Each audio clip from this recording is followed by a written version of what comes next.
Hello. Good evening and welcome to the July 7th edition of Beyond the Headlines. My name is Colin Dowe, and let me thank you and welcome you for joining us this evening. It's always a pleasure to have you share part of your Monday evening with us.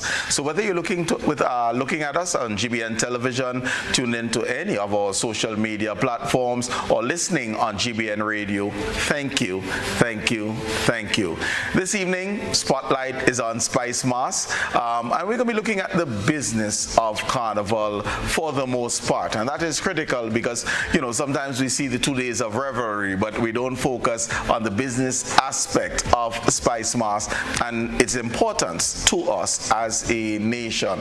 And with us, we have a returned guest, the Chief Executive Officer of the Spicemas Corporation, Mr. Cecil Noel. Cec, welcome.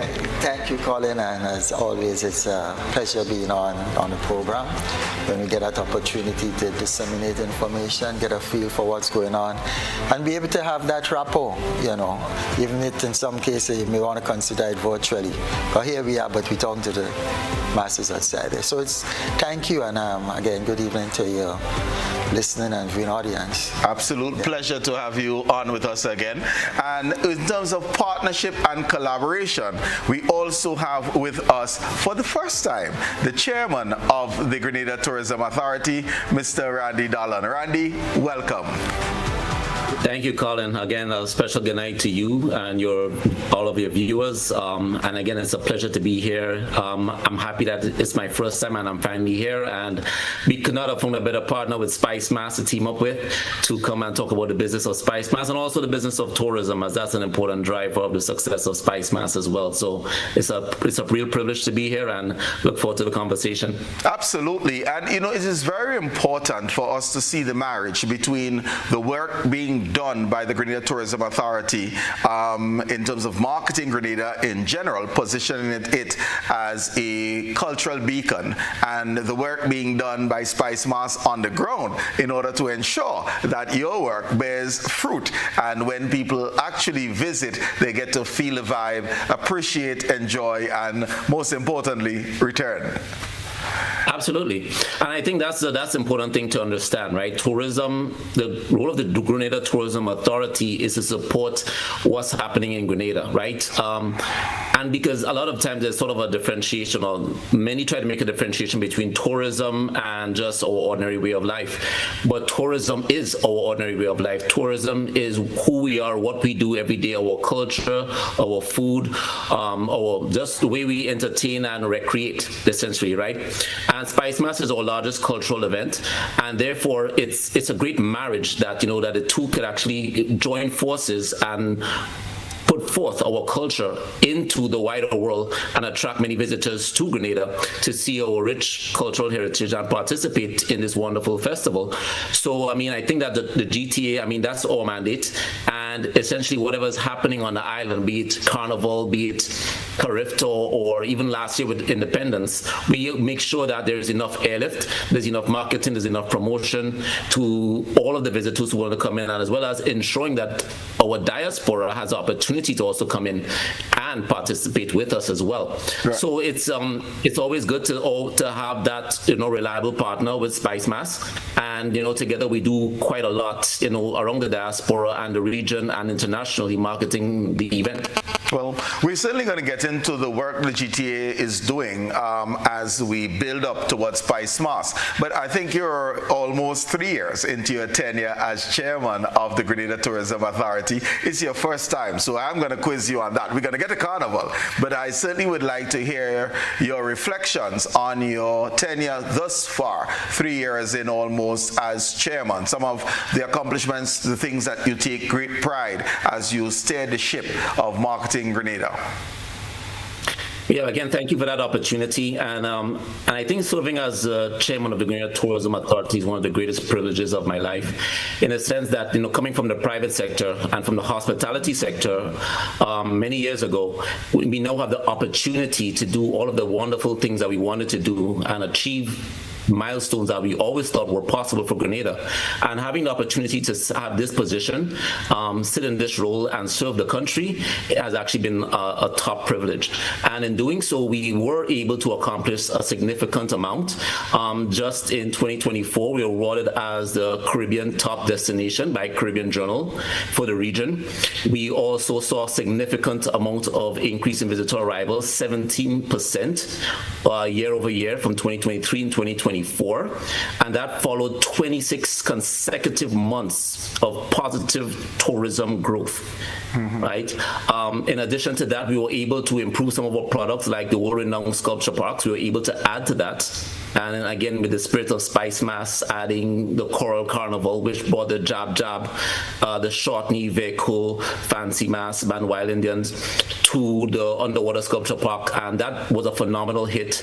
In fact, it was featured by National Geographic as one of the top attractions in the world to see. We also put a sculpture park in Caracou. Again, making sure that Caracou, we kept shining a spotlight on Caracou, ensuring that visitors were able to see them, having marquee attractions like the new underwater sculpture park that they have there, and attracting more sailors and charters into those territories, into their waters. In addition to that, we made sure that we fully supported their initiatives like the Maroon Festival and the other festivals that they were having, and now helping use tourism as an engine of economic growth as we build back post-Beryl. We also had significant increase in airlift coming from internationally and as well as regionally. We had more connectivity, and now we've announced the arrival of Delta starting December 20th. We also had more connectivity with Inter-Caribbean service, Sunrise, and other services throughout the region, and ensuring that the islands work as connected as possible. We continue to work with our airline partners to ensure the optimal and best connectivity throughout. So the work will never stop. It's always ongoing. And besides that, a lot of our stakeholders were quite happy and pleased with sort of the arrivals coming in, because they're seeing the impact on the economic impact of tourism. They're seeing increase in average daily rates. They're seeing increase in room occupancies, and they're also seeing the sort of the erasure of the seasonality. And the whole idea is that we get to the point where there's sort of no seasonality, and that's little by little as we develop more festivals and attractions through our trough periods. So that's work that's going to be ongoing at this point. But even still, if you look at the festivals like Spicemas or other events, right? Spicemas last year had a 30% increase in visitor arrivals. That is significant. And I think this year we actually may top that as well, because we do have additional airlift coming in with 2 JetBlue daily flights, 2 American Airlines daily flights, and additional capacity from our regional partners coming into the country. And again, on the back of that, we had a Carifta last year, which was a great success as well, which we were able to support, as well as Independence last year, which too we were able to give a lot of support. This year we have coming up the Afro-Exim conference. That's coming at the end of this month. And then next year we have Carifta again coming back. And of course, with Spicemas, we expect that the numbers will continue to rise. So, I think, Colin, I could take up a lot of time talking about all of our success. And there's quite a lot, because we have a great team at the Tourism Authority. So I'd like to, take this moment to thank, the team that we do have, because we're only as strong as our weakest links, from the guys who clean the beaches every day, making sure that the beaches remain pristine. Every single day they are there doing that. And especially after Juve this year with Spicemas, we're going to make sure we have additional teams on the beach to clean up after Juve. And they were there just up to today, cleaning up all the sargassum that's on the beach. And then all the way to our CEOs. So we have a phenomenal team of executives that work around the clock. They work tirelessly out in the market to make sure that the business is thriving, and then also like a strong board. Okay, excellent. Just a couple of follow-ups. I know that you said there is increased airlift, increased connectivity that you've been working on. I know government have been speaking quite a lot of connecting Grenada, certainly want to connect the region with the African continent. Is that something that is in the pipeline, some level of connectivity with Africa? Yes, that is something that we're absolutely working on. And again, the Prime Minister is very focused on ensuring that Grenada has a lot of connectivity and, our people are able to travel and we're able to conduct trade throughout the region and globally. And, with Active coming up at the end of this month, we're bringing it's about bringing a lot of business and opportunity into the country. And with that, you will start to see the sort of organic development of airlift, because airlift is not something that you can just turn on tomorrow morning. The airlines are very risk adverse, and when you develop a route, it has to make sense in the long run. So airlines are always continuing to assess that. So right now we are looking at that. We have already are considering our options. We're looking on making sure that we are able to capitalize and maximize on any opportunity coming our way. So that's already in the pipeline. But remember, Africa is a continent, so we also start nailing down if it's going to be connectivity from Nigeria, out of Ghana, or any other Western African state or Eastern. So there is quite a lot of work to be done, but our eyes are on it, we're focused on it, and once there's an opportunity to develop that connectivity, we will absolutely have so. But in addition to that, we, in our conversations with Delta, as they are now a new partner starting the routes in December, Delta also offers connectivity to Africa through Hartfield-Jackson. So with South Africa and the likes of some of the West African countries, be it Ghana or Nigeria, depending on if it's going to JFK or Hartfield-Jackson, you could probably get from Africa to Grenada in a day, or just you may have to just overnight and then take the direct flight over. So there are opportunities that exist now, and we will continue to work with our regional partners as well as our partners in Africa to continue to build connectivity. And that would be the next question in terms of partnering, because as you said, these flights must make sense. So whether there's another Caribbean destination and there's a two-for, probably landing some other island and then coming to Grenada, or vice versa, and do the same thing, just like a BA will do St. Lucia, Grenada, or Virgin does Barbados, Grenada, etc. That is correct. So you're looking at a double drop, and in that case, once we are firm up, again, we speak with the airline partners all the time. We attend conferences like Roots, where we get in front of them and we start building those relationships, building those rapports, and then understanding the markets. Who are we going after? Who is our target market? Who will sustain the flight? And then also going the opposite way, right? Because it's not just traffic coming in one way, but also from the region, who is going out. So then we will look to them for like a two-center. So like we have partnerships where, for example, Barbados, we share Virgin with Barbados and we share BA with St. Lucia, but a similar model to that. And then look to work along with our regional partners, and then of course with the specific airlines and specific nation from Africa, and then make sure we create a sound business case to develop that.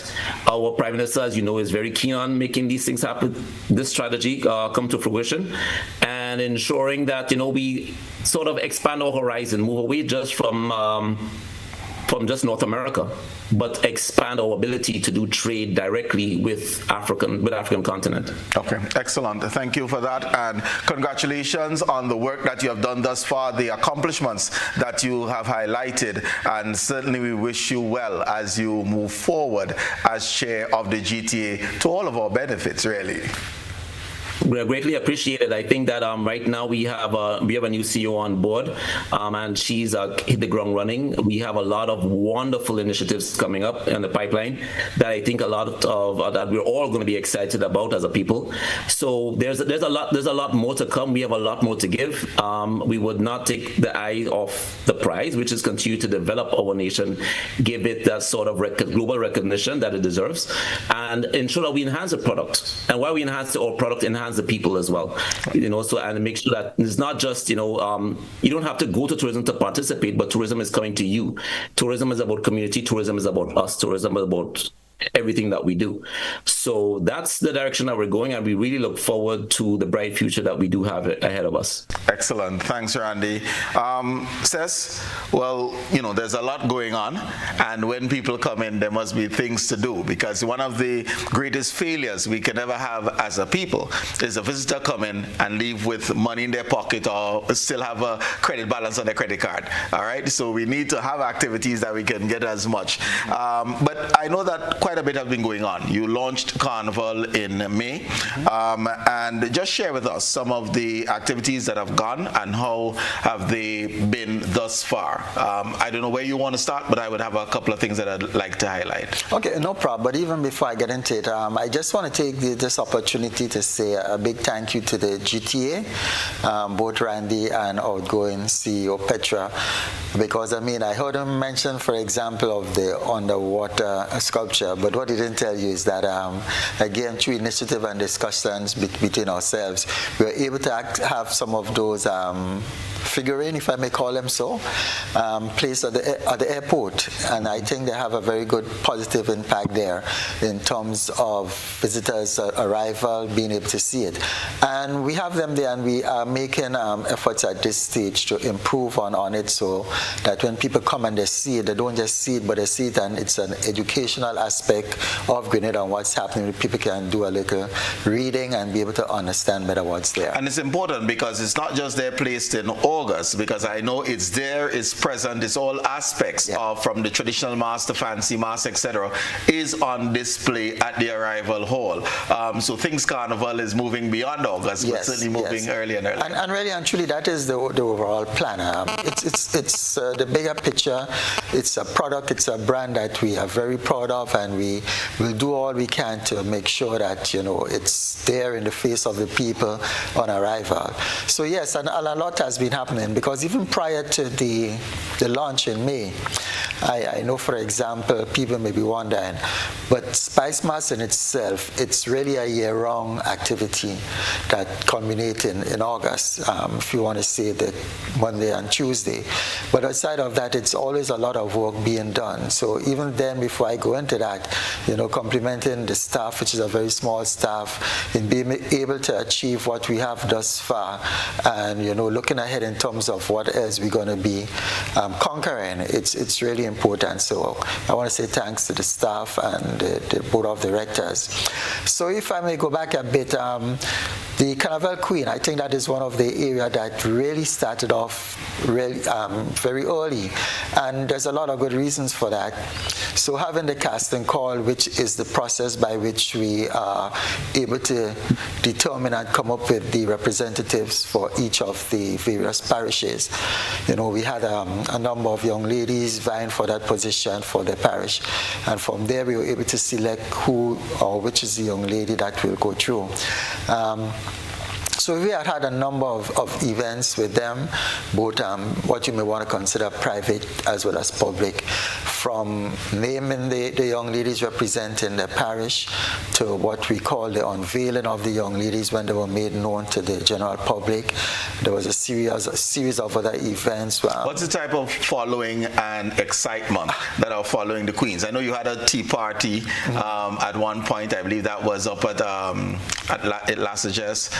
I know coming up there's a fashion show that's coming up. What's the type of excitement? What's the type of following the Queens? The excitement, it's a lot of buzz surrounding the Queen. And I tell you what, again, because by nature, the young ladies need a lot of time in terms of preparation. So we were able to, if I may use the word, piggyback on that. Each of what they do and all of what they do, we try to make that and bring it into the play of Spicemas.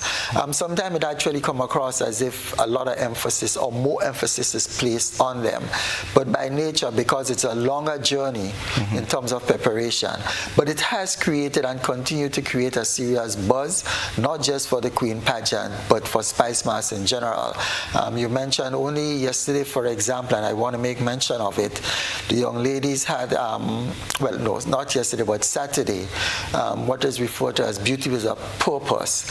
Now, it is all part of getting the young ladies in terms of something they're passionate about to be able to bring that to the fore. So they will go through the journey of going through the pageant, but thereafter there is something to look forward to. So each of these young ladies, whether it's something from an educational standpoint, maybe mental health or whatever area it is, they take it on themselves, working with a chaperone and so, to make sure that they are doing something to further not show themselves up, but what they can do to build a community, what they can do in terms of helping people, someone who may have had some challenged with mental health and different things like that. So it's a serious journey, and it's a good one.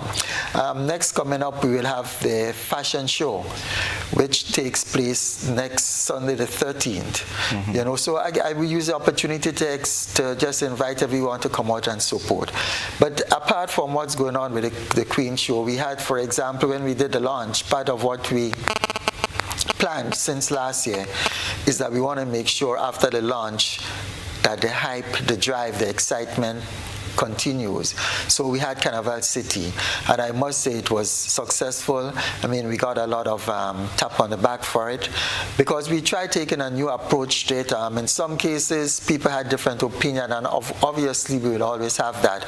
But generally speaking, I think the objectives were well met, which is that of the continuity and keeping the vibes and the What was the activities participation going. like, both from the general public, really? I know that you had contracted artists and steel pan and like, but what was the participation in helping to build that buzz and that energy as we move towards Spicemas? I would say the participation was good, and the reason why I'm saying this, in the past when we had Carnival City, they were always in a smaller arena. For most part, let's say if we take the one on the Carnage, it's a small area, you had a number of people outside, and you have a lot of people lining on the outside.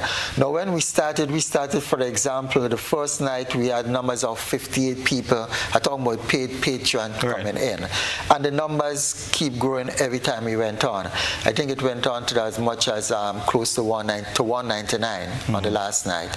So you could have seen that we were in fact achieving what we wanted, which was that build up, and automatically it did happen. Do you think that the location, while a fantastic location, was somewhat removed from the general public? Because at the end of the day, 199 is a small number, and compared to previous years where, depending on the location, you actually topped 1,000 on occasions. So was it not a criticism of the venue, but the location? Was that a challenge, or was it just the hype leading up to it? No, why wouldn't we get more people is where I'm going. I think it's a combination, and I mean we work and we work well. I mean, I hear you mention the 1,000, but that I have not heard of those figures in the past. But nonetheless, I think it's something that as we went through the process, we also try doing assessments. But definitely, as you mentioned, there were some concerns with the venue. As you say, nice venue, people came there and liked it. As recent as the night before, I met someone, on the street, on a Carnage, coming from the prelims, and they were saying, hey, make sure next year Carnival City is on the court, and not where it was. So no, these are some of the things, but nonetheless, as I say, it's a dynamic process, and as we continue to grow, as we try different things, we also learn from that. Okay. So coming out of the Carnival City, we then went into the prelim round for soca, in particular the power soca, and again, I think it was very well accepted. But sorry, let me go back. We had a lot of great performances in terms of the Carnival City. We were able to attract, some of the top artists to come and perform, and that in itself did well for what we were hoping to achieve. And coming into the prelims, it was no difference. I think again, in terms of the venue and accessibility, people really liked it, and it's going very well. So we have now completed the preliminary round of the Power Soca. The list in terms of the semi-finalists, they are now out. So I guess it's a matter of all the preparation taking place there. This week we're going to get into the Groovy prelims starting on Thursday. And the aim is to do that over a maximum of 3 nights. And we looking forward from Thursday. Thursday to Saturday. Thursday to Saturday. Okay. Yeah. So the vibes, as I say, it's there, it's continuing, and we really just asking people in all manner to come out and support us. I know that there were a number of live streams for the prelims for the Power Soca. Are we going to see this continuing for the Groovy, and what can we focus for the semi-final stages on the 25th, 26th? So yes, we are going to continue with the live streaming for the Groovy prelims, and again, it's one one of what we see as part of the marketing ploy in terms of getting people regionally, internationally, to get a feel for what's going on. I mean, we talk about the brand a lot, but exposing it and making sure that people get a feel for what happened is really critical and crucial. We see that more as selling the events. And when I say selling the events, for example, Carnival City, the number may have been small, but by virtue of doing it, it encouraged people to come to the prelims. And we are thinking it's going to be that same cycle. We now have the prelims being streamed, and that is going to pick up. It's going to encourage the people to come to the semis and eventually into the finals. Right. Okay, so soca prelims down.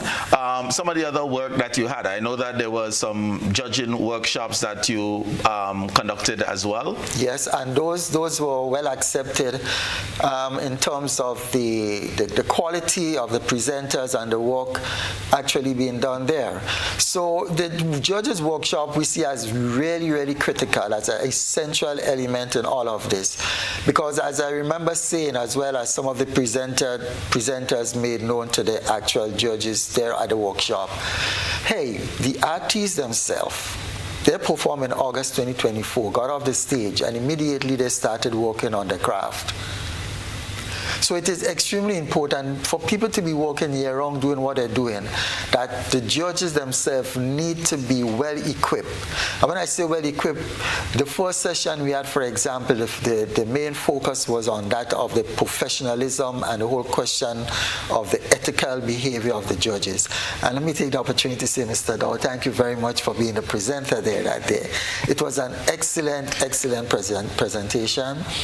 We left there with the people understanding better the whole question of biases, and it's something that I think sometimes we don't take into consideration sufficiently. So I am certain that coming out of that, people understand that biases is not just a matter of you like an artist, so you got to be careful, or an artist is your relative, so you ought to refrain.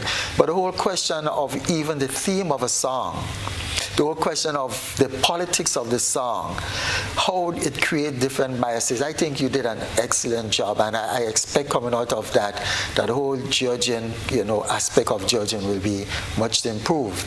And then we had the other aspect of the judging, which focused a lot more on the musical aspect, as well as the composition and lyrical aspect of it. And those two were conducted by Inspector Ethan Francis of the RGPF Police Band, as well as our very own Black Wizard, who did the part of the composition. And again, the numbers were great. We had in excess of 30 participants coming out. And it was truly not just an enjoyable, but a very informative and educational process. So we do expect coming out all of those that the judging aspect will be much improved this year. Okay, excellent. Viewers and listeners, it's time for our first break. But when we come back, we're going to bring Randy in again just to share some of the marketing strategies that have been employed for Spicemas 2025. We'll be back shortly.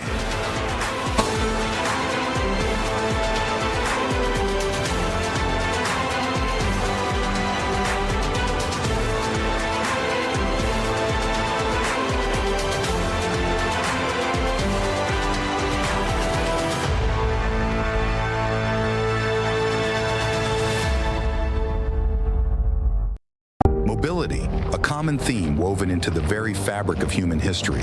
From ancient wanderers to modern explorers, our instinct to move, to seek something greater, and to grow has always driven us forward. Imagine a journey into pathways of boundless opportunities and endless possibilities.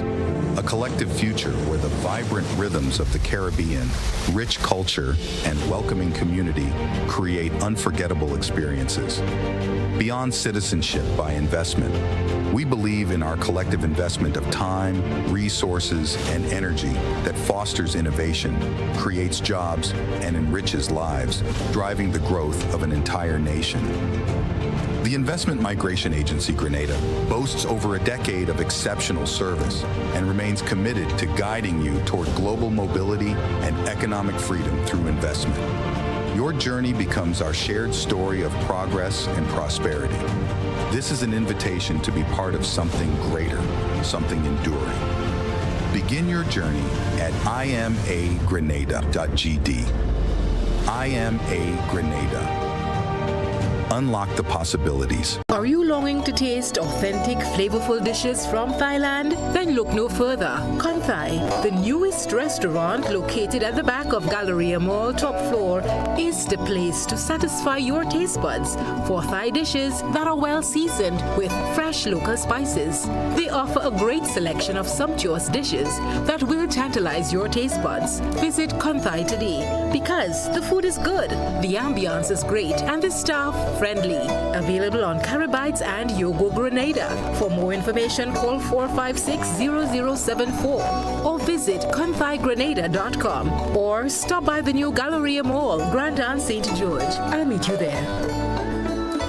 GRENLEC Community Partnership Initiative. On behalf of the Grenada Athletic Association, we want to thank GRENLEC for the presentation of the check. This is not the first time that they are supporting our character games. I can remember clearly in 2016 they were part of the celebration. They have been there with us and we are very thankful for that. GRENLEC, energizing our community.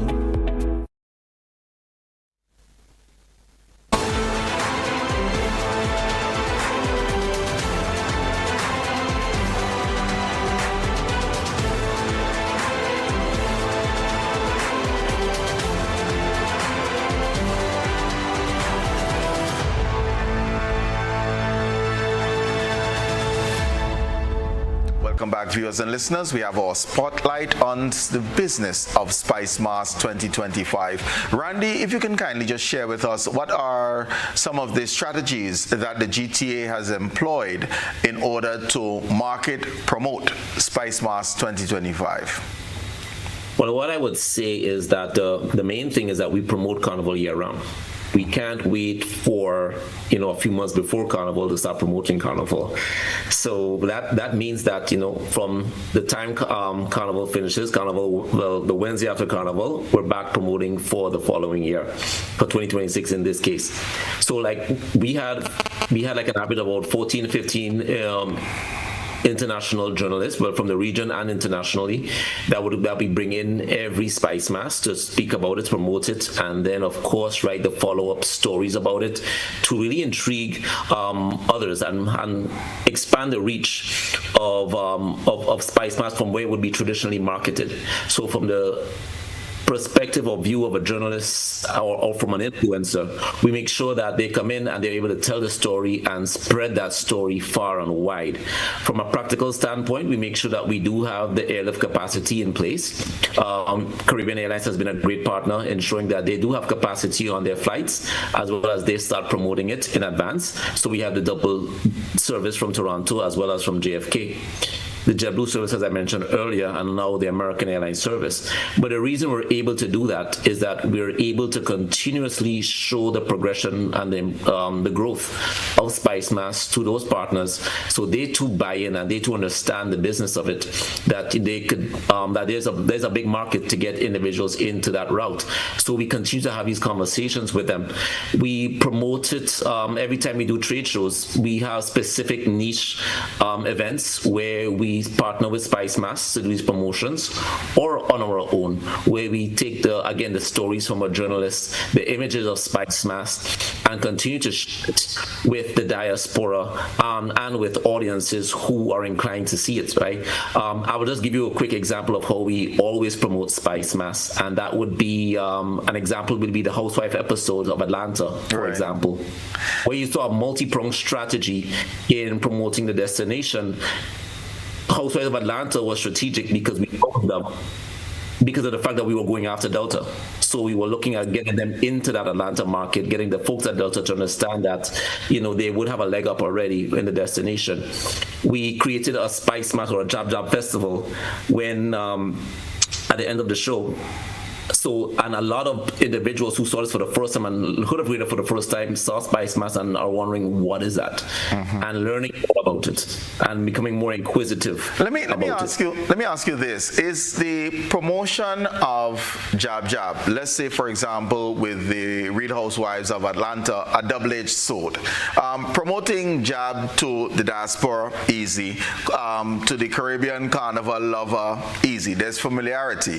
When you move into Atlanta or some of the other influencers who may be in states outside of our typical hubs, the New York, the Toronto, etc., is it a double-edged sword? Because I saw some comments under the websites and feeds on Facebook with the housewives that they were puzzled at what these people are doing, and are they devil worshippers? What's this? You see, Colin, that you mentioned a double-edged sword, and that is a great thing about it, is the creation of intrigue. Right? Because if you look at other islands, right, you see the fancy mass, and everybody has fancy mass, everybody has that. But when you look at a Jab Jab, people look at us and they take a closer look. They want to learn more. And I think this is why, it starts with Jab Jab, but it sort of branches out to everything else that we do have to offer, right? The destination in itself, the recreational, holistic, sort of rejuvenating nature of Grenada, going into our culture, our food being the spice island of the Caribbean, and then going into culture. When you look at Spicemas, it talks about the Jab Jab, but then we also want to focus on the fancy mass, the Veco, all the traditional mass like the shortney and everything else that we speak of, right? Because rich history and culture. If it weren't for the Jab Jab, in most cases, what happens that we just sort of get glossed over like all the other carnivals that you may see. Right. But it's something that brings the attention to Grenada, a little extra attention. And we start telling the story, and that is where, as a tourism authority, we sort of come in and start telling that broader story that is Spicemas and our culture. And then going back to the point that Cecil made about the figurines at the airport is why we have them there all year round. Because a lot of times, we know so much about Greek mythology and all other mythologies from around the world, but our own traditions and our own culture sometimes gets overlooked. And I think this is why it's a deliberate attempt to put it under the water that visitors see it and they start asking questions. They see the Jab, they get startled, they start asking questions, but they see everything else that comes with it. Because they sometimes say, it's once you're being spoken of, you have that opportunity to teach, you have an opportunity for those who are asking questions to learn. And this is why, again, it's a multi-pronged approach where we are continuously focused on telling our story about who we are as a people, as a destination. Okay, excellent. What markets are emphasized as you look at Spicemas in particular? Well, again, the regional market is huge for us. So, that is massive. Barbados, even Guyana right now. And then, of course, the northeast corridor of the United States. So that's where you have a lot of capacity coming out of that area, New York, because, again, the diaspora. And what you also find with Carnival is that a lot of Grenadians tell their friends, and everyone who sort of follows Caribbean carnivals, we start telling that story of the Spicemas, right, in collaboration with Spicemas, and intrigue them. And again, you use Jab Jab as a hook, right? But we have everything else to offer when they do come in, and we reel them in because we tell a good story of a good product, about a safe destination, about a carnival that has the best juve, the Monday night mass, which is again something that we should be very proud of. And then we of course have the traditional and fancy mass.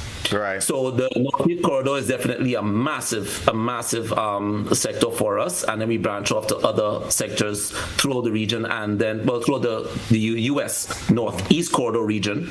That extends into Toronto, everywhere where there's massive carnivals like Caravana, and then from there you have the more organic development where our story again of Spicemas is being told, and you have a lot more individuals who then come in from like London and the southeast corridor of the United States as well. Okay.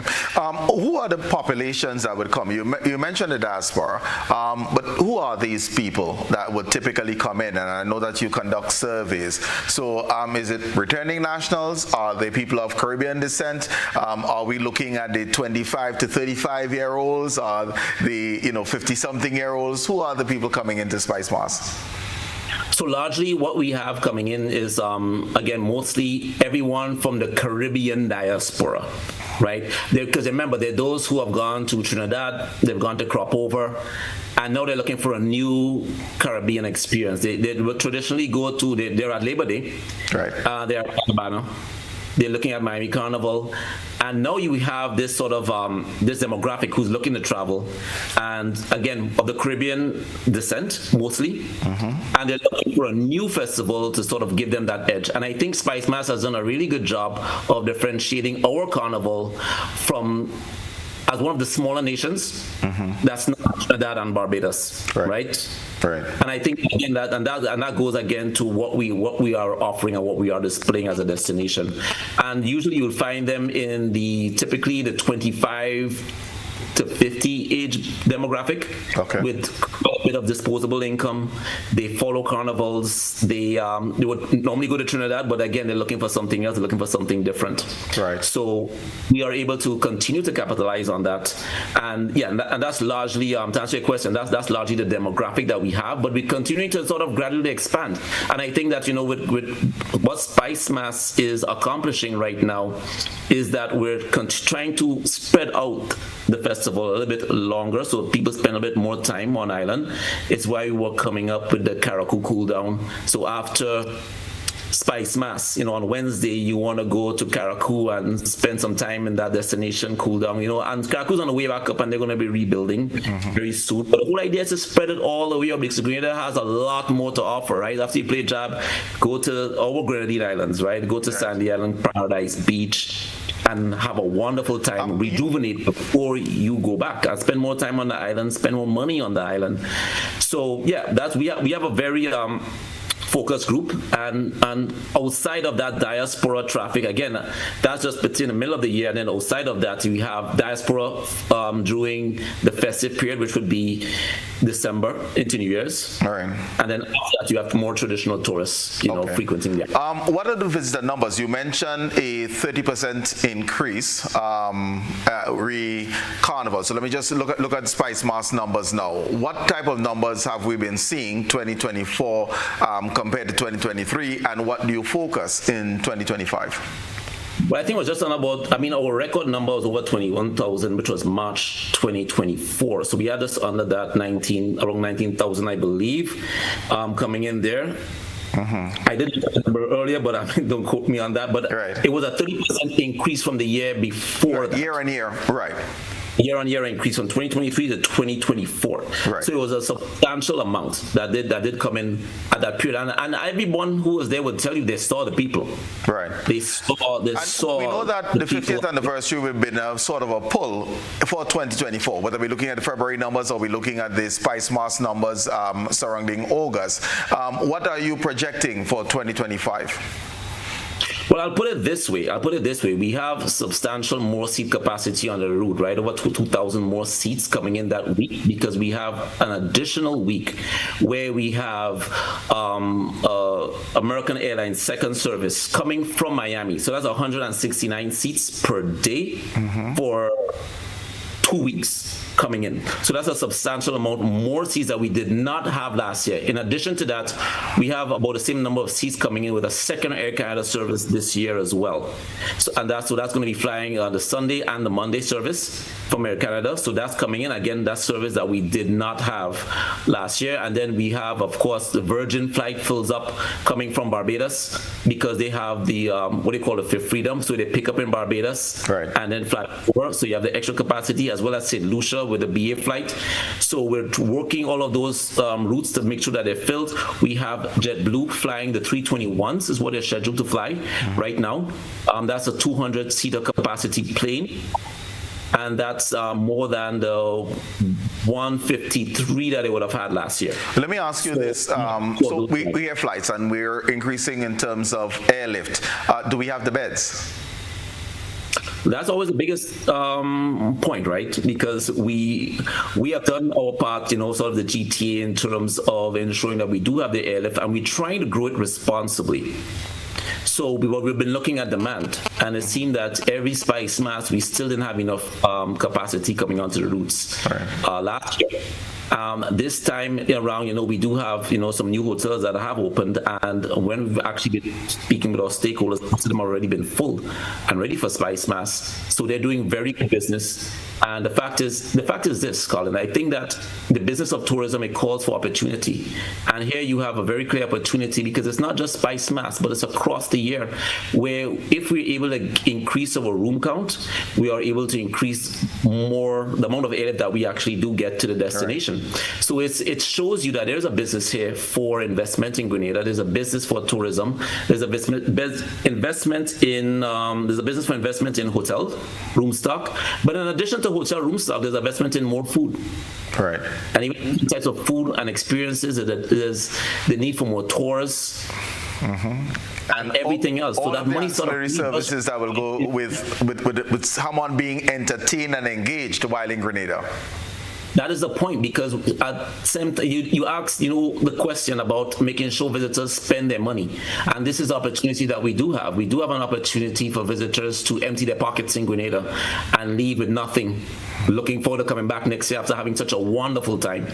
And now is the opportunity that it's a clarion call for Grenadians overseas, locally, to step up and let's invest. Let's invest in room stock. The Grenada Tourism Authority will come out, we will inspect it, ensure it's to the highest quality, because we don't want to just give them a bed just to give them a bed. Right. We have to make sure that we do things at the highest quality. What are the numbers? What are the numbers that we do have in terms of, let's say, hotel beds? Are we upwards of 1,500? Are we at 2,000? Where are we?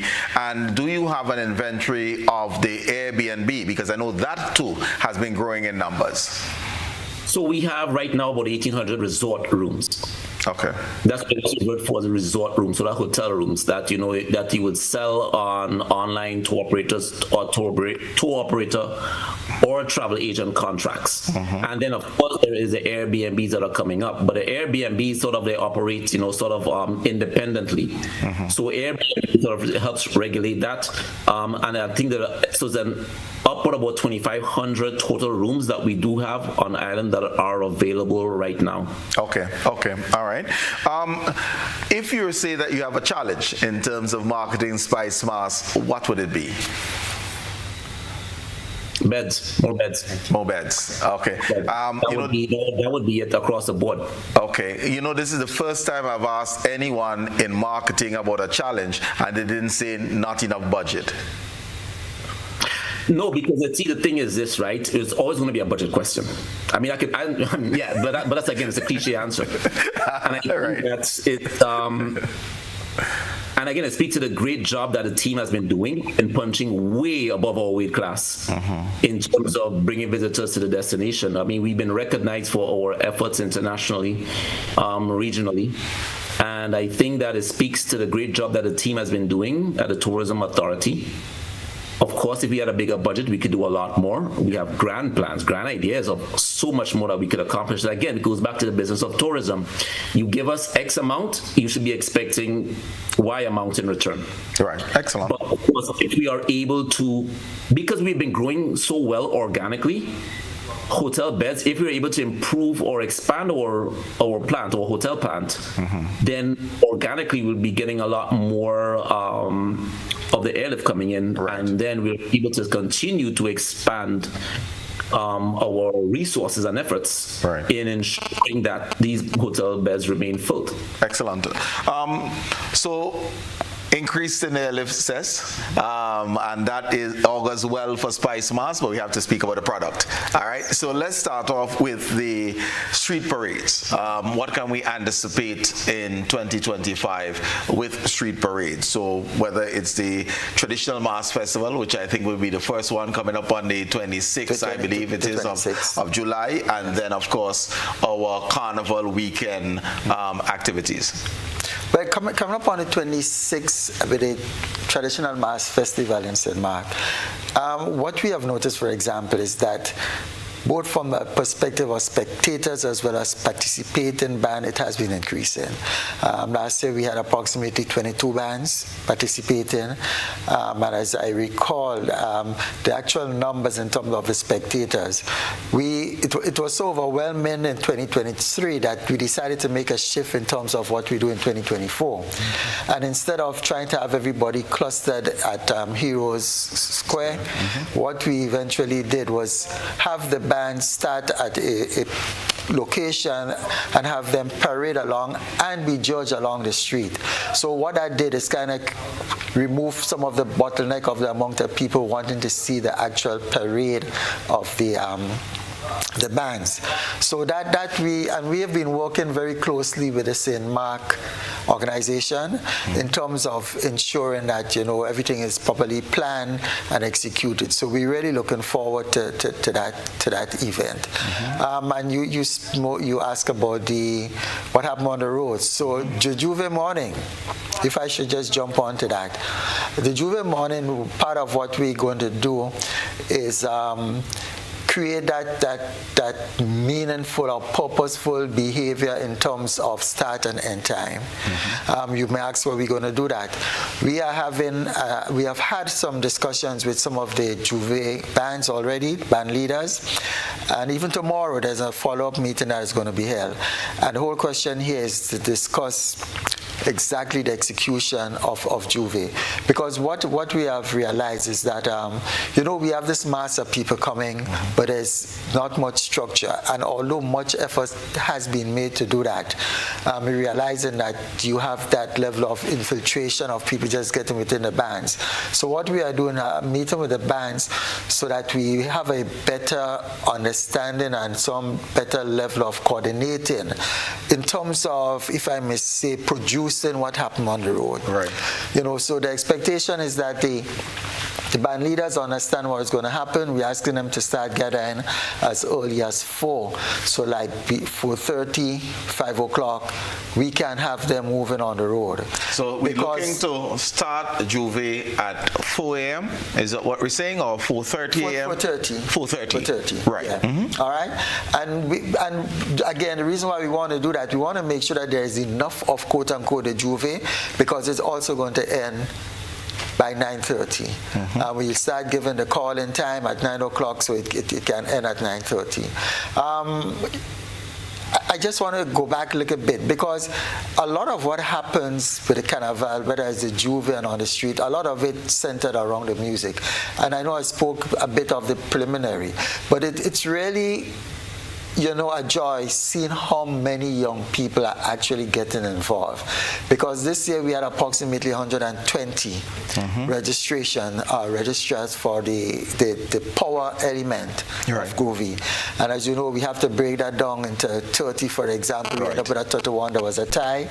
And even in the case of the Groovy, I think it's approximately 96. Right. So again, and the reason why I'm going back on these numbers, there is something about the music that really activates and stimulates people and what happened on the road, whether it's Juve morning, whether it's the parade on the street. But coming out after the Juve morning, as I say, we expect to finish by 9:30, 1 o'clock. The emphasis and the focus will be on something that I know you love a lot, the traditional mass. Right. And again, we have had meetings with them, and the intention is to keep following up, working with them. Things like the subvention, we were able to have that disbursed so that they can start preparing themselves. But the traditional mass, we are placing a lot of emphasis on it, so that they can come out on the street 1 p.m. on Monday. Last year they were out in good numbers, but unfortunately, whether it's because of the rain or whatever reason, there were very little in terms of spectatorship. Right. So I want to make that clarion call from all now to ask people to please come out early to support the traditional mass band. Well, if you say that, I do love it. I will ask the first come out to be July 26th in Victoria to see us on the streets. Yes, that's right. That's, and then follow up with the Monday. Yes. So, and although we have the emphasis of the traditional mass on the Monday, that doesn't mean that there's an elimination of the fancy mass. They are still going to be there, but the intention is that they will follow the parade of the traditional mass band. So we want to highlight the main stage, street theater, to focus on that of the traditional mass. What are the times you're looking at? 1 o'clock, and we run until 1 to 6. 1 to 6. And then we take a break from that, and we start the Monday night mass band at 8 and on to midnight. Okay. The focus in terms of the movement on the road is going to be really critical. So in terms of the route, let's say for the Monday night mass band, it's going to start at where quote unquote used to be Lexus Inn, a little further up than where we started last year. And the whole intent here, that's first band or last band? The first band. First band will be there. And we have pushed it up a bit because what we hoping is by, in terms of the way we would want them to move, hopefully by, I would say, 8:30, 9 o'clock, bands should be on the Kirani James Boulevard. We're working assiduously towards that. Where does that leave, though, the masquerader? If you hurry them up to get to the Kirani James Boulevard, let's say 9 o'clock, 9:30, would be a blocko style thereafter? Because the movement to get onto the carnage with the size of trucks and everything else, there's a natural end when we get to, let's say, the carnage. So let me address that a little bit, because no, it's not a jump up style when we get there. We are encouraging all the bands as much as possible to parade all the way over to the carnage. We have done some homework, some groundwork, and yes, even the big trucks can turn over there. So what we have done, and let me just say that going to the carnage is a key element, and it's a key element because it's apart from the aesthetic of the area, but in terms of what happened for the vendors, we see that as extremely important. Will you have a judging point on the carnage? Yes, we'll have a judging point over there because we really want to push the bands over. Bearing in mind, that we have considered the area where the turning point could be for those trucks and so forth. So from the homework done thus far, that area by NLA and the old Hubbard's garage, we have actually experimented with it even last year, and the trucks can turn there. For the smaller one, they can go all the way over to the old Nawasa premises over there. But we see it's really critical that we use up the entire route. Now, the plan is, and let me explain a little bit, because you want to remember, even some of the band leaders that were there, we know what it is we're planning. Once the truck gets to that area, and you have another band coming in with their music, the truck that turns and is on the way out, exiting, they are going to be asked to have their music off. We don't want to have a case where the truck coming in. It's not a song clash. It's not a song clash. Right. And we really and respectfully asking that these things happen. Now, let me just ask this, because some of the arguments made with late starts, etc., is the same truckers. Are bands required to register trucks and truck drivers in order to ensure the safety of the population? If you have the same truck driver doing Juve through Monday night mass and then back on the road again on Tuesday, that can pose a safety issue. And it's a serious point you raise in there, because part of the registration, I would say yes did, but the point you just raised in terms of who drive and who drives continuously is something that needs to be looked at. But yes, the trucks are going to be registered, and not just registered, but registered and inspected as well within a given time. We have been in communication with the RGPF to ensure that happen. So it is a very important aspect. But let me also add, from our conversation with the mass band leaders, and we have had previous meetings with them, and we are planning to have at least one more meeting where we highlight all of this, and whether it is the leaders being responsible to the extent that you have your truck driver, but also you have your DJ, and what is expected in terms of the discipline, the movement of the truck in terms of how you move it, the music that is being played. Because we are really hoping that we could end up what I would like to consider sort of very low tolerance for things that are not expected. So for example, when your truck is supposed to move, we expect it to be moving. And if it's not moving, for example, and we tell your DJ, hey, you had to stop the music. And I'm saying these are some of the things we look at as consequences for the trucks and the bands not moving as they're expected to. So we have done some work. The whole question of the marshalling comes into play. And we are, again, in collaboration with RGPF, we're going to have at least 60 marshals to marshal. We're looking at having, in the case of, I think the largest number of bands that we're going to be having at the Fancy Mass Band, approximately 15 of them. So we're looking at having 4 marshals per band, in addition to at least two police officers. We're hoping we can get more. We're still in conversation and communication with the RGPF and the High Command. But those are some of the steps. Are you having your call for volunteers as marshals, or do you need to make a call now for additional masters? You say you need 60, and you can always have things happen. Do you have your complement, or are you still in need of volunteers? We do not have it, but what we plan to do, and again, it's coming out of some of the experiences of the past. The plan is, and we started this next year, is to get some of the security services to actually do most of the, if I may say, heavy lifting in terms of marshalling.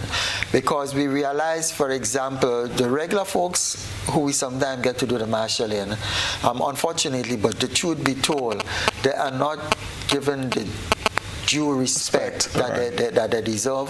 So we want to do it in terms of building it up a notch to hopefully with the security services and the people so employed by them that we'll get better results. The other thing I want to ask you about would be the parish carnivals, because that's important. I know that there was a launch of St. Andrew this past weekend. How's that going? It's going well, but I'm saying the but because it's a little bit heartbreaking when you think of it in terms of the committees. And as you know, Colin, if we ought to do what we have to do and be truly successful, having associations, whether it's Mass Band, Calypso, Steel Band associations are critical. Likewise, in terms of what we do, because we, as Spicemas, as a corporation, we have been out there doing our best to assist the parish committees. But I dare say that not all the parish committees are functioning as effectively as we expect them to. But nonetheless, we have had launches. For example, St. Patrick was the first to go, and I think they are one of the better organized committee, and they had not just the launch, but they had a number of events, and I may say for most part they were all really successful. We also had as recent as yesterday, I was at St. Andrew. We had the launch up there. And again, I think it's a good rollout. The week before that, I was at St. David. Unfortunately, we had St. David and St. Mark happening at the same time. But I think the call here for me really would be that we asking the members of the parishes to make that effort to beef up what they're doing. And not just beef it up, but also try to get some younger blood involved.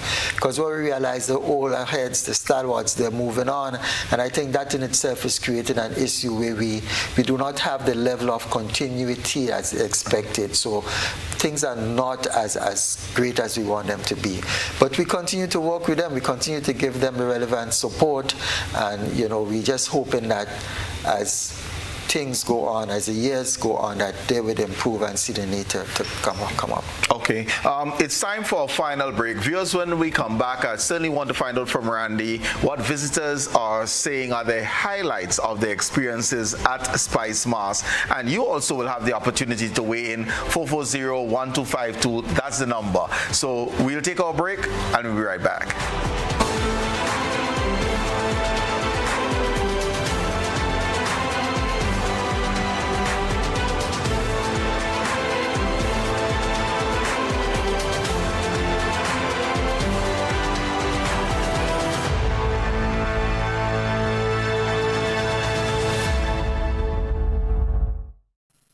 Attention all divers, snorkelers and underwater enthusiasts. Effective May 15th, 2025, all visitors to the renowned Mullinair Underwater Sculpture Park will be required to pay a small fee of US $3.50 or EC $10 per person.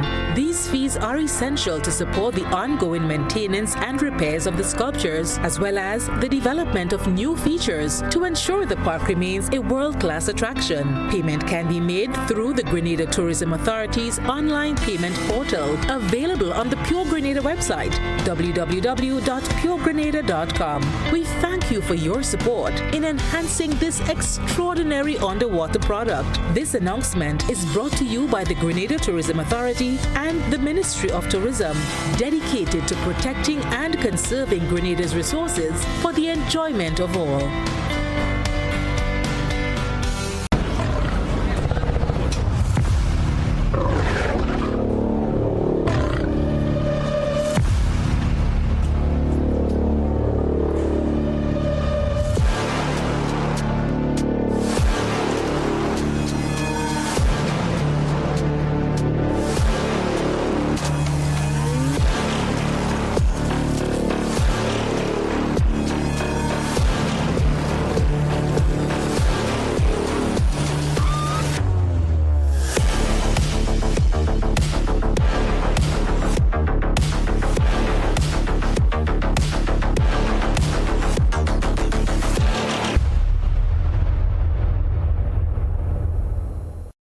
GRENLEC Community Partnership Initiative. On behalf of the Grenada Athletic Association, we want to thank GRENLEC for the presentation of their check. This is not the first time that they are supporting our character games. I can remember clearly in 2016 they were part of the celebration. They have been there with us and we are very thankful for that. GRENLEC, energizing our community.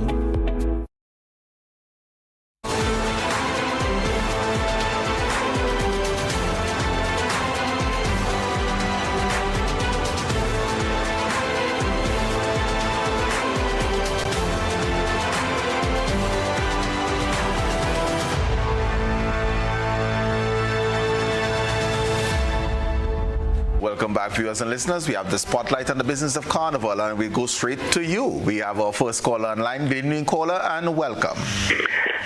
Good evening, all. I'm speaking directly to Mr. Noel.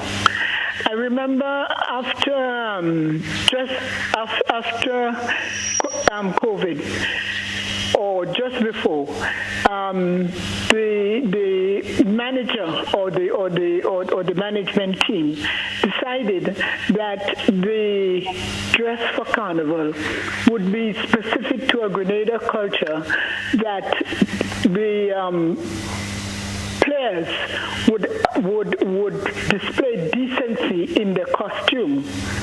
In the past, since Carnival has come back after COVID, we noticed that the masqueraders had been dressing very indecently. This afternoon, I heard somebody on the Satires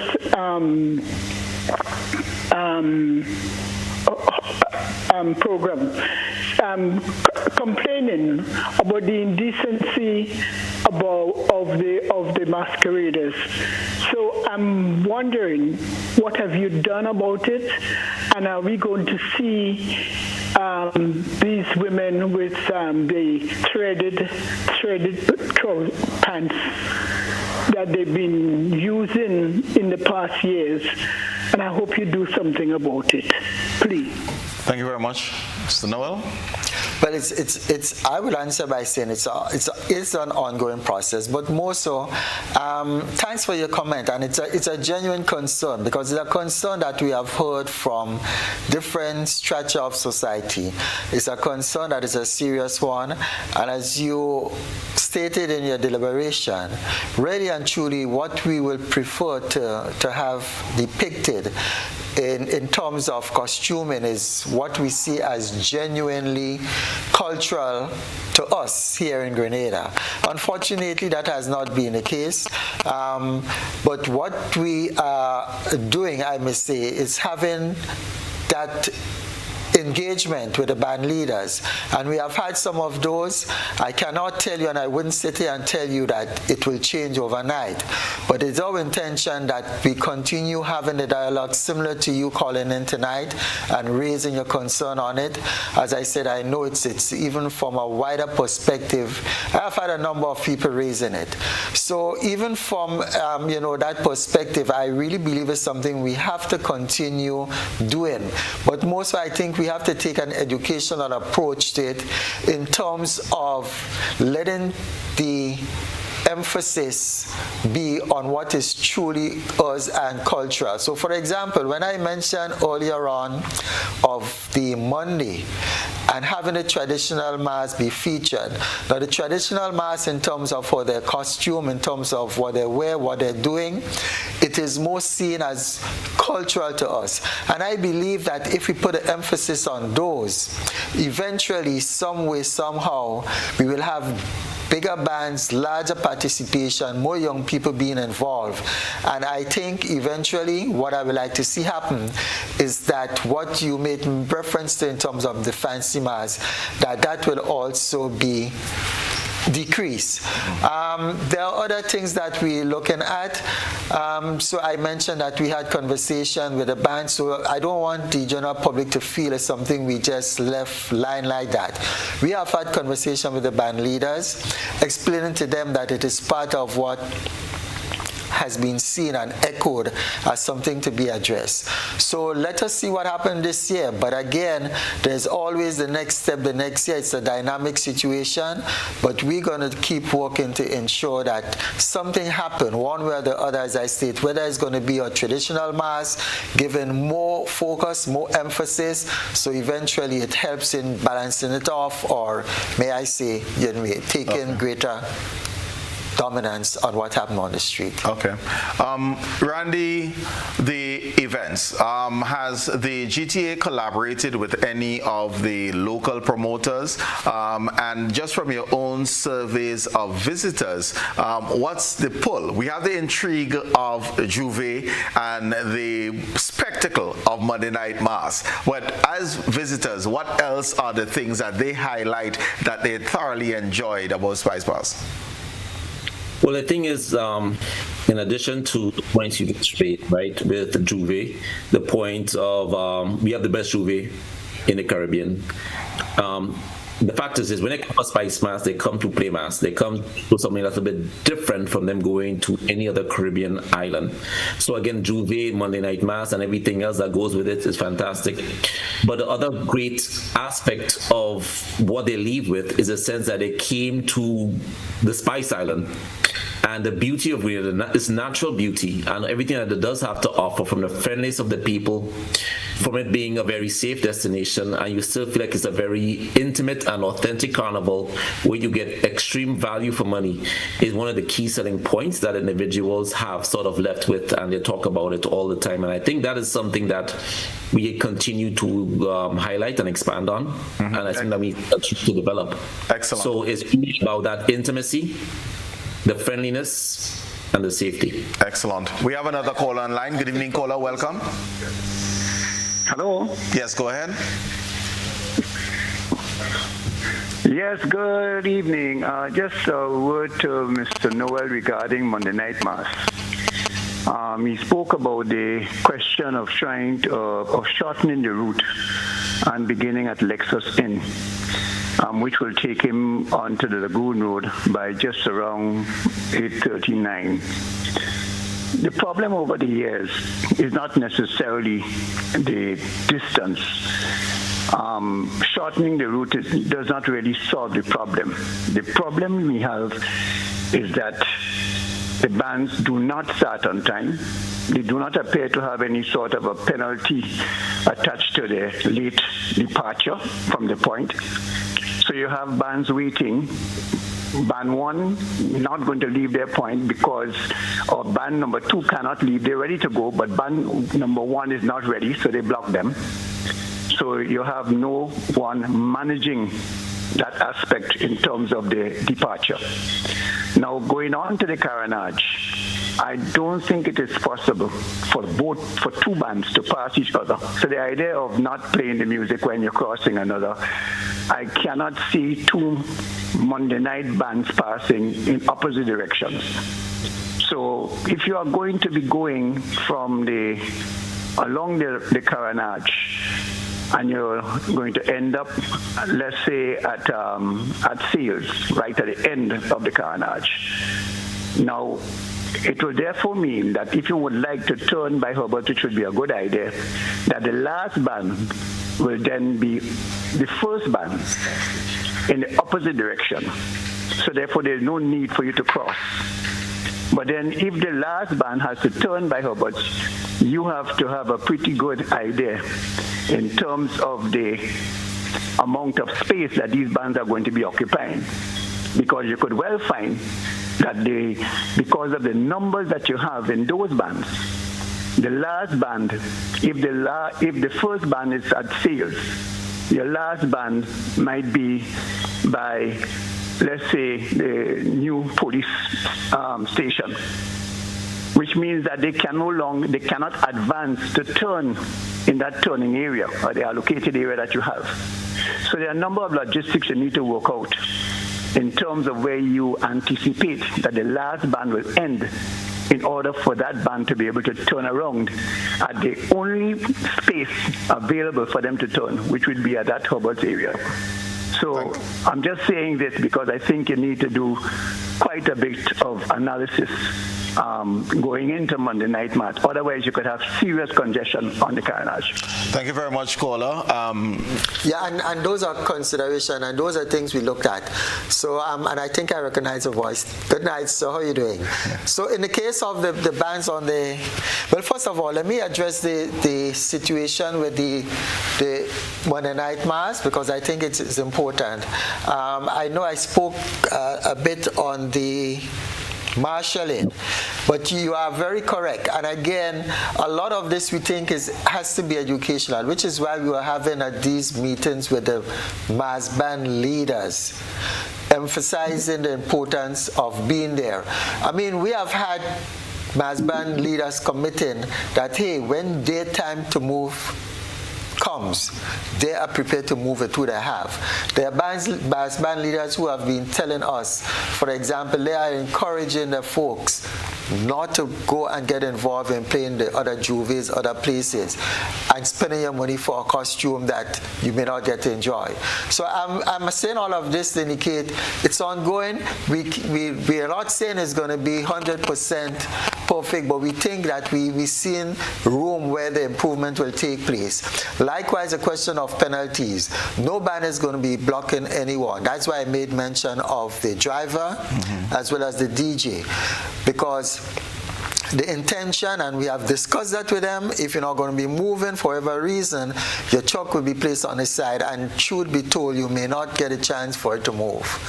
And that's why we really just need that support from the RGPF. With the discussions were held with them, and there are penalties for people not doing what they're supposed to do. Okay. With regards to what happened on the carnage, what we looked at, and it's not without, what should I say, additional analysis to be done, so I appreciate.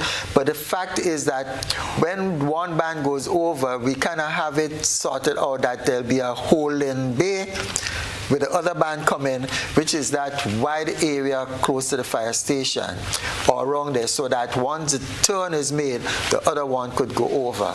So, and again, as I said, it's a work in progress, but we have in fact looked at it, and those are some of what we have envisaged we are going to do. All right. Randy, it is carnival season, and we're speaking collaboration. You did mention that some of our visitors would be the likes of, we've done Trinidad, been there, done that. We have done crop over, been there, done that, coming to Grenada now. I don't see why they'll go to Barbados before come to Grenada. But are we going to see an instance where we have some collaboration with other authorities so that one can get a twofer? We do crop over and then come over to Grenada as part of one package. Is that something that the GTA has explored? Yes, that's Colin. That's right. I mean, you always explore all options, right? Because again, crop over is right before us. So the whole idea is that once you are finished with crop over, you could jump on that Virgin flight, as I mentioned, and just come right over. So you're on a wide body, or you could go on into Caribbean, and Caribbean Airlines also offer services from that destination. So continue to look for all opportunities at this time, and continue to see how we could get individuals coming in, spending 2 weeks in the Caribbean, playing mass. That's usually that demographic usually fits the UK traveler who may have more vacation time, and they are trying to spend a bit more time playing crop over. Then they come over to Spicemas, enjoy that time, and then they fly back again on Virgin back to the United Kingdom. Okay, excellent. Seth, let's just talk money for a while. What is the budget for this year's Spicemas? And I know that you indicated there was a shortfall last year of close enough to 400,000. What is being done to either close that gap or eliminate the gap? The budget we have, it's 5.3. 5.3 million. Right. Yes.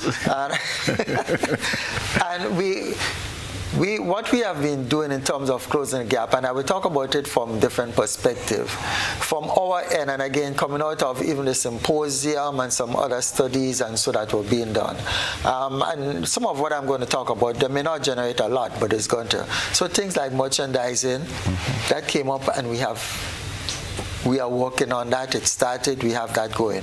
The question of the looking for sponsors, we are doing that as well. As a matter of fact, we have a sponsorship committee that is out there and has been out there some months now, specifically, looking for that additional support and partnership. Are you happy with the support Corporate Grenada is given for Spicemas?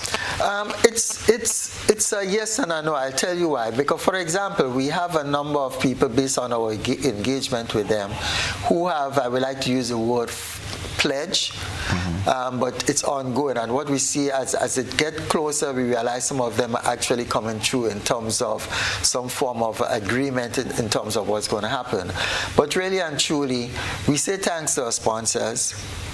We really do appreciate what they're doing, but I do believe that there's a lot more. Spicemas, sorry to cut you here, is there a Spicemas sponsorship portfolio? So one incoming in is not what they can offer you, but the value that SMC places on the product, which means that you come in at this level if you're able to contribute this in value, etc. I mean, how have you gone about it? Yes, we do. We have what is referred to as a sponsorship package. So depending on your pledge and what you're going to contribute, it also makes or entitle you to certain things that will make you feel that what you give in is appreciated.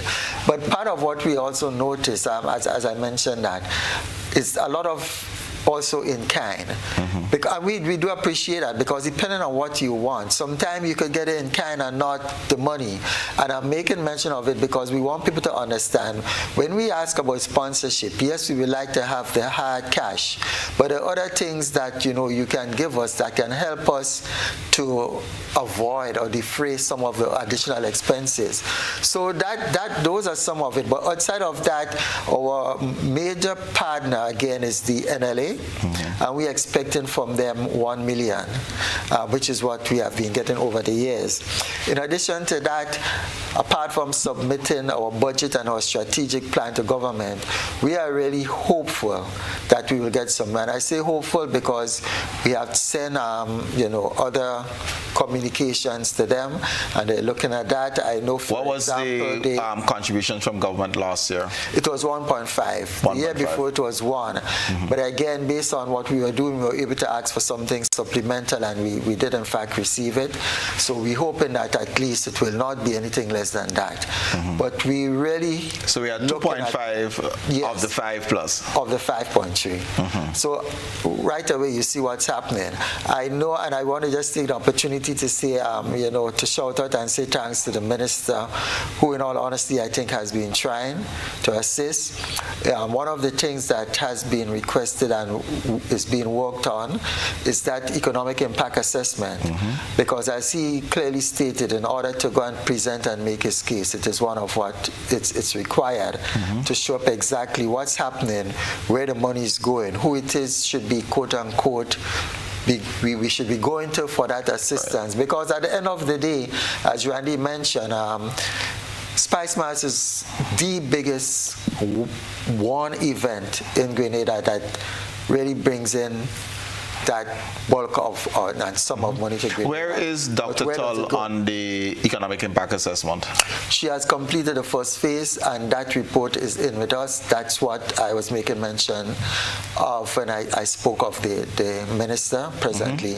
So he is looking at that, and he's going to, I guess, out from that, he's going to make his presentation to cabinet in terms of asking for more for us. Okay. So Dr. Tull is on with that first phase, but we're looking at the second phase, which really and truly is the more important aspect of it, where people, when they come for Carnival, leaving, she will have her team on the ground doing the survey, asking the questions, capturing the information that will actually give us the substance that we need to show, okay, X amount of people came, how long they stay, how much money they spend per day, the average stay in Grenada, information like that we can really use to gather more, where including that pie, how is it shared up? Which company or which sector of the business community really gets more of the pie from the whole question of us doing Carnival. So who gets more from the pie, we can now, have an honest discussion with them. What type of collaborations have you had with the private promoters? Are they coming in, are they registering their events, are they licensing their events, that type of thing? Are they in a good, strong partnership with private promoters? Yes, it's a very good and strong partnership, and it's going very well. I must say it's going very well. So, to the point where we you see some of them we have gone ahead and say we're willing to work with you, partner with you, depending on what you're doing. And as you mentioned, the whole question of registering the event, getting the license fees, working along with us and the RGPF, and it's really been going very smooth. Can we on the Spicemas website, I know one of the conversations we had on an earlier show is going to the Spicemas website and being able to see a list of events which is inclusive of the private events. And yes, you will be able to see that. Again, what we're doing is that once they're coming and they do what they have to do in terms of the application form, they automatically are entitled to that. Okay. So you are going to see that happening very soon. All right. Yeah. The other question, which seems to be very popular in Grenada, are the cruises. Is SMC in any conversation with the promoters of the cruises? Because that seems to be a very popular outlet recently. Yeah, well, the truth is there's no real segregation between the cruises and the promoters on land. And we have been in communication with them. Some of the same promoters that do the cruises also do the land events. Right. But it's I must say it's one of the areas that has it has been growing and growing very well.